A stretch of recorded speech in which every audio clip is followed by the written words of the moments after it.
Steve and Jill here. Hello. Welcome to the Land Academy Show, entertaining land investment talk. I'm Stephen Jack Busella. And I'm Jill DeWitt, broadcasting from sunny Southern California. Today, Jill and I talk about how much money does it really take to get started?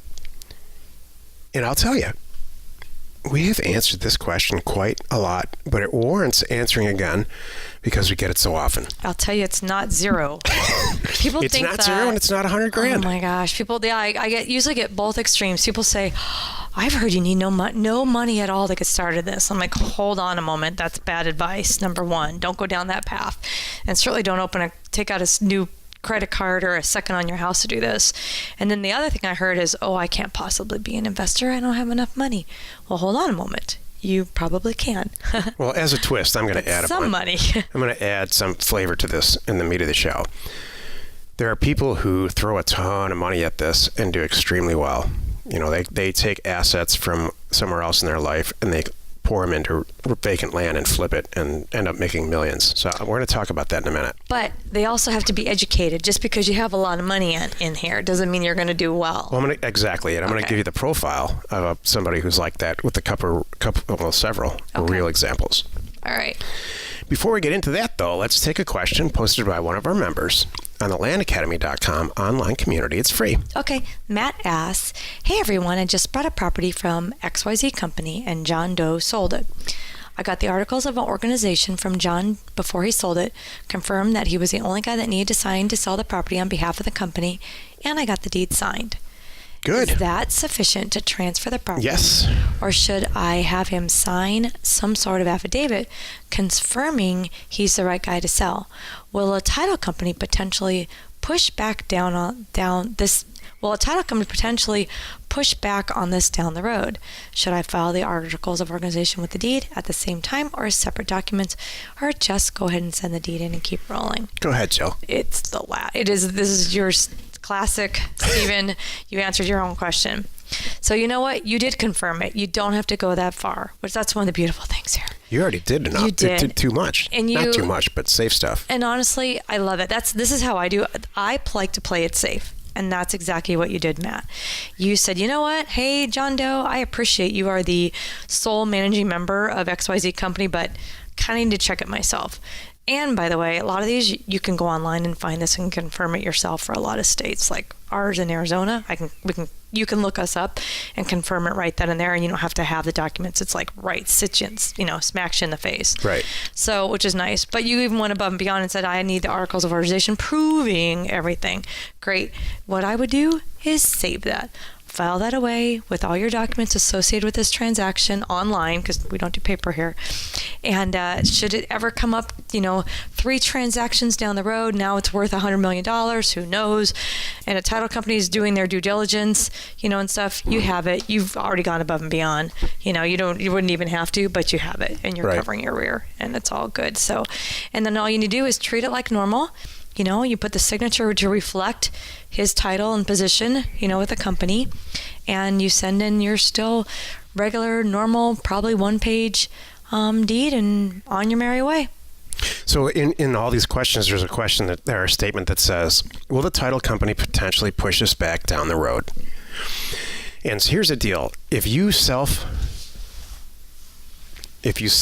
a transaction, meaning the guy's got a property, you send him the deed, he signs it and notarizes it, and it's all great. And you send it in to a recorder, and they record it. There's no title insurance associated with the deal. The chance that a title company down the road is going to kick it back, and not kick it back like, oh my gosh, this is awful. They're just going to ask you to sign some stuff to say who you are, is very likely. Mm-hmm. But that doesn't kill the deal. It doesn't make it less valuable. There's a huge misconception on this point, in my opinion.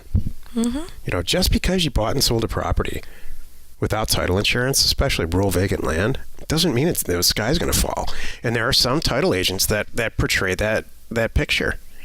Like, these guys are hacks. They couldn't even use a title company. And the whole industry likes to think that, but the fact is, it's not the case. What I think is kind of cool too. Whenever so be ready, Matt. Too. The more property you sell, someday down the road, someone's going to come to you and say, "Hey, I need you to sign this stuff, just proving this is how the transaction, because we're doing the title work, proving who you are." Exactly, and all that good stuff. And you know what? What it does for me is I'm like, oh my gosh, this is actually really worth something now. That's the thing I go, woohoo, that's pretty cool for whoever this person is. Right. That's how I see it. It's not like, oh no, they are trying to see if I screwed something up. I'm like, oh no, now it's obviously worth more money, and whatever the transaction they're doing their homework here. And I'm like, wow, good for that guy. Yep, exactly. That's all I think. So, and then you sign the stuff and move on. It flips a switch in certain people that there's really intelligent real estate investors out there. Mm-hmm. I don't know what it is. Like, oh my God, they don't need me, or they think they can do my job or something. I don't know. It trips something, but it cracks me up because a normal person, I think, would say, wow, thanks for doing most of my work. Do you know what I think it is? Here's the mindset. I think that what a title agent thinks of buying a property without title insurance is like buying a camera from Best Buy and not buying the 3-year warranty. That's the mentality. Well, why would you not buy the 3-year warranty? I never buy the warranty. That's my point. Do you ever buy a warranty on that stuff? No. So the same person that will do title insurance, I'm guessing, on every single property, whether it's $100 or $100,000, probably buys the 3-year warranty because they think they have to. Isn't that funny? Yeah. Or there's some reason for it. There's some core psychology thing about it. That's a good example. Thank you. But for us, just so you know, listener, we don't buy property that's $5,000 or more purchase price without getting title insurance, just to avoid because number one, you can afford it now. There's enough meat in the deal where $500 to $1,000 isn't going to matter. Mm-hmm. And it makes it more valuable down the road too. And there's a perception for some of the buyers, if you present it right on the internet, that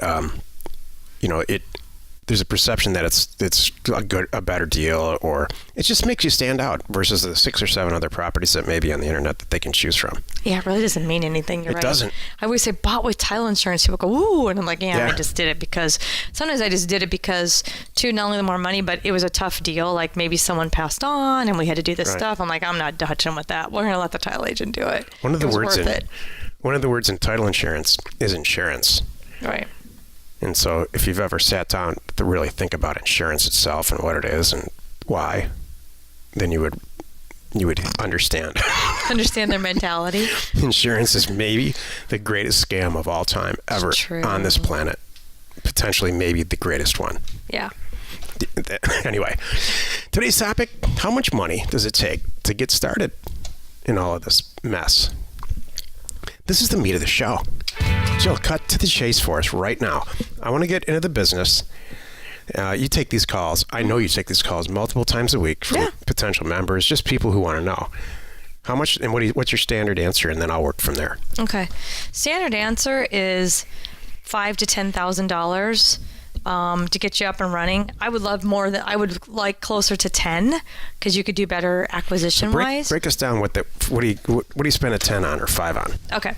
Well, number one, you need to get educated. You are wasting your time if you're blindly buying property, not downloading good data, overspending on mail, and not knowing what you're doing. You don't want to do that. So, spending too much on mail will kill you, I'll tell you right now. And education, spending too much on education. Right. And I don't mean to interrupt you. Getting the wrong kind of I don't mean low quality education. I mean this. I've heard a lot of people say this.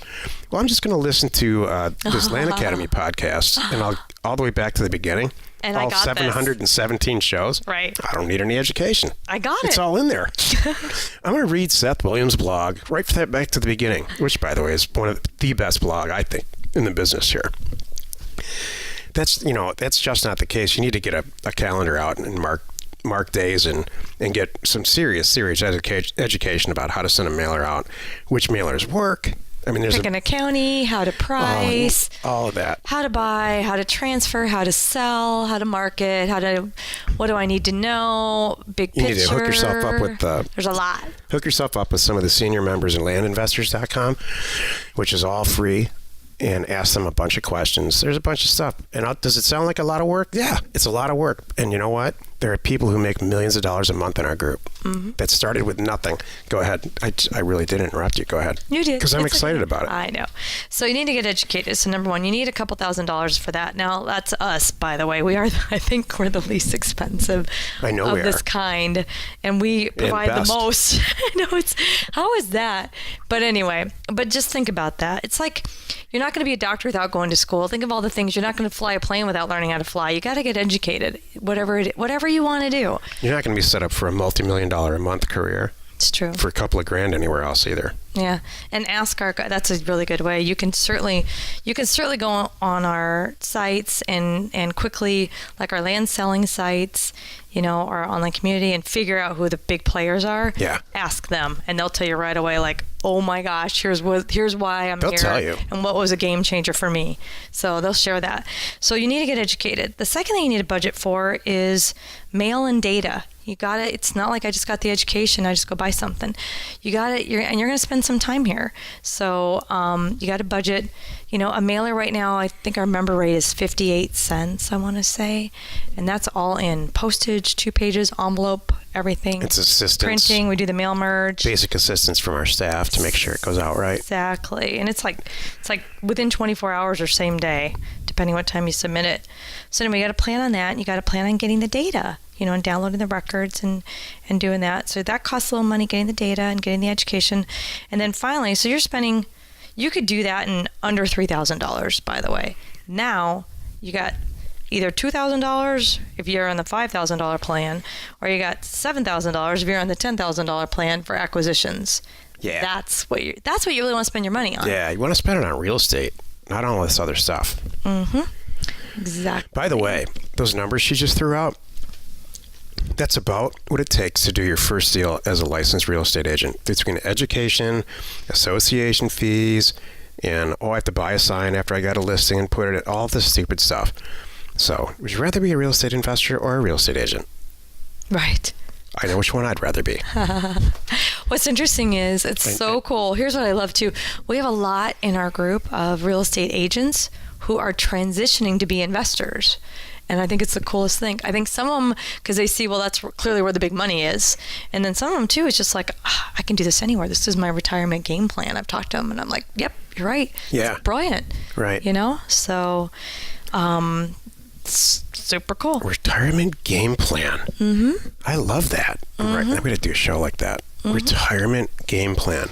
That's exactly what this is. This is my retirement game plan. It is mine, too. So, yep. What questions do you have more questions for me, Stephen? About How much does it and stuff? cost? So I made a bunch of promises at the beginning of the episode that I'm going to keep here in a second. Uh-oh. So how much does it cost? Here's a few real examples of some serious go-getters in our group that they've actually accomplished. And if you don't believe me, go on to landinvestors.com. This is all free. And ask, is this really true? Did this guy really do this? Get a username. It's all free. Landinvestors.com is an online community I literally developed myself a few years ago while Joe was on vacation so that we could all just collaborate. It doesn't cost $1. We all just get in there and say, I've got this problem. That's where all these questions that we read at the beginning of the show come from landinvestors.com.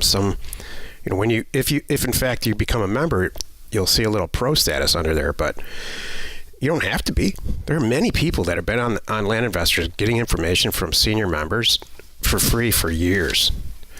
So here's an example of a person who had no money. I mean, none. They got in our group, got access to the deal board and access to the people with the money, and now it has exploded. This person went on, got all the education, a total go-getter, sent a bunch of mail out, and retained a bunch of transactions that he had no money to buy. He didn't have any money to spend. Talked to the right people, the senior members in our group. I have no knowledge of this until after I hear these stories like 4 months later, by the way. I'm not sitting there watching it or monitoring it. I have other stuff to do, believe me. And he became the guy, the total bird dog, got real creative about the counties that he sent this mail out in and retained these deals, and then went out in search of investors, and they split the margin. Here's a typical deal for these guys. They do bigger deals. They'll buy a piece of property for in the center of the country or in the very pretty unlikely places for $10,000 or $12,000, and they'll sell it for 40 or 50. Let's just say they buy it for 10 and sell it for 50 and make 40 grand. Oversimplifying. The investor gets 20, and the new guy with no dough gets 20. Sends another mailer out, does it over and over and over again. If you do 10 deals, if you make $40,000 on a transaction and you do 10 deals, that's $400,000. Mm-hmm.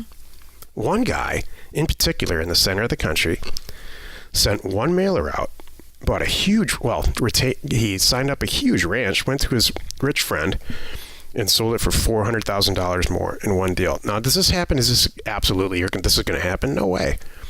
But these are guys that have owned businesses in the past. They know how to think, and they know how to be organized and implement what's in their head. And they make a ton of money. We have one group, they're not even members. Jill talks to once in a while. They made $500,000 every 6 months doing a few deals. They all have regular careers. So here's my big picture point. Not to sit and motivate everybody. My point is, money doesn't matter. There's no replacement for signing up a transaction where a seller's just dying to sell a huge piece of property or a very valuable piece of property for $50,000 or $100,000 when you know it's worth $500,000. Go for the gold. Mm-hmm. Here's another example. A guy had about $50,000 or $60,000. I only know this because, and this is about a year ago, we had multiple consulting calls that he paid for because he wanted to make sure he was doing it right. This guy is a very, very thorough type personality. And he took that $50,000. He makes at least $500,000 a month now. Again, going to very obscure counties. He's a marketing genius. He was a marketer before he got to us for other people. Online marketing. Does videos for everything. If you dig around in our group, it's not going to be hard to find him. And finally, there's Luke Smith. So Luke is not the most successful person in our group at all. He's definitely in the top 10, but he is the loudest. Ha! In a good way. Yeah. He's the most vocal on the internet. You should check his YouTube show out. It's called Rule Vacant Land. Mm-hmm. And he picks up a ton of subscribers. He does a video on every single property he purchases. But here's his story. He really early on, he was one of our original top maybe 10 members, maybe 15. And Jill was giving away a bunch of property, and he picked one up. He bought it, and he bought the program, sold the piece of property that we were giving away with the program, made all his money back, and then some. Then he sent a mailer out, did about 20 deals really fast because he had an online business. Awesome. Yeah, he had an online business that this is all just natural to him, mm-hmm. and decided and understood that it was real, and then he tapped into other assets that he owned. And liquidated them and spent almost $250,000 on real estate, on land, this type of land product. Mm-hmm. And he's got, if you go to his website, probably 1,500 properties for sale at any mm-hmm. given time. He makes millions of dollars. So mm-hmm. he makes more than we do buying and selling land. I'll tell you, I'm comfortable saying that. Mm-hmm. So money has nothing to do with it. It all has to do with where your head is. Mm-hmm. That's my speech. Thank you. Good speech. Half motivating. It's motivating for the right people and really depressing for some people. We'll get them there. All good. That was awesome. Well, you've done it again. You spent another 20 minutes listening to the Land Academy Show. Join us tomorrow for another interesting episode where we discuss how much money can you really, really make per year. In case you haven't noticed, this is the truth about land flipping week. Cool. We're telling the absolute truth here. And we answer your questions posted on landacademy.com. Go to our online community found there, and it's free. You are not alone in your real estate ambition. This is the truth. Mm-hmm. Most people don't believe me. No, that's good. I'm glad, and it's nice to circle back around and answer that for everybody here, because that's, I'm sure, a very common question. Like, all right, come on. Is this too good to be true? Yeah. Then, all right, how much do I really need? So, the real question I would ask, after all these years, what I would ask somebody if they had a show like this? I would say, what's really likely? Not what's possible. What really happens? What's the average? So we Right. can talk about that. What's the average that people make per year? Or how can I fail at this? Not how can I succeed, or not how is this real? It's like, what does it really take? You have to have a certain personality, Jill. Mm-hmm. And to make this work. Mm-hmm. And it's not for everybody, for sure. Nope. How's that for truth? Exactly. Hey, share the fun by subscribing on iTunes or wherever you're listening. And while you're at it, please rate us there. We are Steve and Jill. Information and inspiration to buy undervalued property.